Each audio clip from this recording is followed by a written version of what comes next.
മലപ്പുറത്താണ്, ചുങ്കത്തറ പഞ്ചായത്തിലാണ്.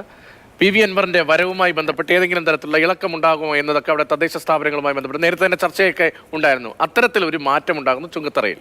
LDFിനോട് തിരിച്ചടിയാണ്. UDF അവിശ്വാസം പാസ്സായതോടെ ഭരണം നഷ്ടമായിരിക്കുകയാണ് LDFിന്. കൂറുമാറ്റം PV അൻവറിന്റെ ഇടപെടലിനെ തുടർന്നാണ്. രതീഷ് നേരത്തെ സൂചിപ്പിച്ചതുപോലെ തന്നെ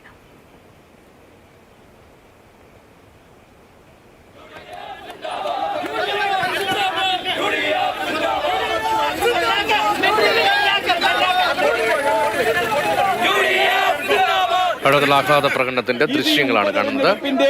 കൃത്യമായ സെമി ഫൈനലാണ്, ഒരു സംശയം വേണ്ട.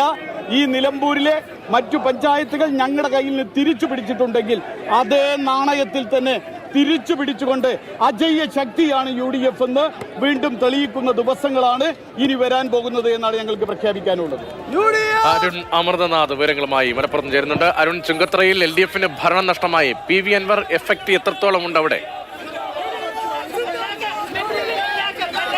PV അൻവർ എഫക്റ്റ് എന്ന് തന്നെ വിശേഷിപ്പിക്കാവുന്ന ഒരു നീക്കം എന്തായാലും ഉണ്ടായി എന്നുള്ളതാണ് ഏറ്റവും പ്രധാനപ്പെട്ട കാര്യം. അതായത് ചുങ്കത്തറ പഞ്ചായത്തിലെ കക്ഷി നില 10-10 എന്ന നിലയിലായിരുന്നു.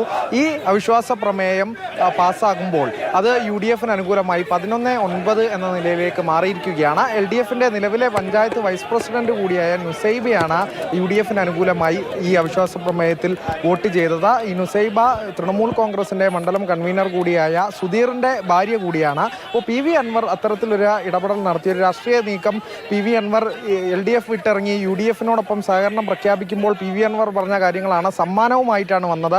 ഇനിയും ഒരുപാട് സമ്മാനങ്ങൾ ഉണ്ടാകുമെന്ന പ്രഖ്യാപനമാണ് നടത്തിയത്. അത്തരത്തിൽ അൻവറിന്റെ ഒരു രാഷ്ട്രീയ പോരാട്ടം കൂടി വിജയം കണ്ടതായി വിലയിരുത്താം. ഈ ചുങ്കത്തറ പഞ്ചായത്ത് UDFിന് അത് സമ്മാനിച്ചു കൊടുക്കുമ്പോൾ ഒപ്പം തന്നെ എടുത്തു പറയേണ്ട ഒരു കാര്യം, ആര്യാടൻ ഷൗക്കത്ത് ഉൾപ്പെടെയുള്ള നേതാക്കളുടെ പ്രതികരണം നമുക്ക് ലഭിച്ചു. അൻവറിനെ സംരക്ഷിക്കേണ്ടത് UDFിന്റെ കടമ കൂടിയാണ് എന്ന് പറഞ്ഞു വെച്ചുകൊണ്ടാണ് ആര്യാടൻ ഷൗക്കത്ത് ഇവിടെ നിന്ന് മടങ്ങിയത്. അത് ഒരു രാഷ്ട്രീയ ചിത്രം മാറുന്നതിന്റെ കാഴ്ച കൂടിയാണ്. നേരത്തെ ആര്യാടൻ ഷൗക്കത്തും PV അൻവറും നേർക്കുനേർ വന്ന പല വിഷയങ്ങളും നമ്മൾ കണ്ടതാണ്. അതിലൊക്കെ ഒരു മഞ്ഞുരുക്കം ഉണ്ടാകുന്നു എന്ന് മാത്രമല്ല, ഇവരുമായി സഹകരിച്ചു പോകാൻ തയ്യാറാണ് എന്നുള്ളത് കൂടിയാണ്. നിലമ്പൂർ ഉപതെരഞ്ഞെടുപ്പ് എന്നൊരു കാര്യം നമ്മുടെ മുന്നിലുണ്ട്. അവിടെ ബന്ധപ്പെട്ടുകൊണ്ട് തന്നെ ഒരു രാഷ്ട്രീയ പ്രസക്തി കൂടി ഈ ചുങ്കത്തറയിലെ ഈ ഭരണമാറ്റത്തിന് ഉണ്ട് എന്നുള്ളതാണ് ഏറ്റവും പ്രധാനപ്പെട്ട കാര്യം. 11-9 UDF ഭരണം പിടിച്ചിരിക്കുന്നു. അത് PV അൻവർ എഫക്റ്റിൽ എന്നുള്ളത് തന്നെയാണ് രാഷ്ട്രീയപരമായി ഉണ്ടായിരിക്കുന്ന വലിയ ഒരു എഫക്റ്റ് എന്ന് പറയുന്നത്. രതീഷ്, മലപ്പുറത്തെ നിലമ്പൂരിന് സമീപത്തെ ചുങ്കത്തറയിലാണ് LDFിന് തിരിച്ചടിയുണ്ടായി. UDF അവിശ്വാസം പാസ്സായി. അവിടെ അത് PV അൻവറിന്റെ ഇടപെടലുണ്ടായ UDFിന് അനുകൂലമായ ജയം എന്ന നിലയിൽ തന്നെയാണ് എന്താണ് അരുൺ അമർനാഥ്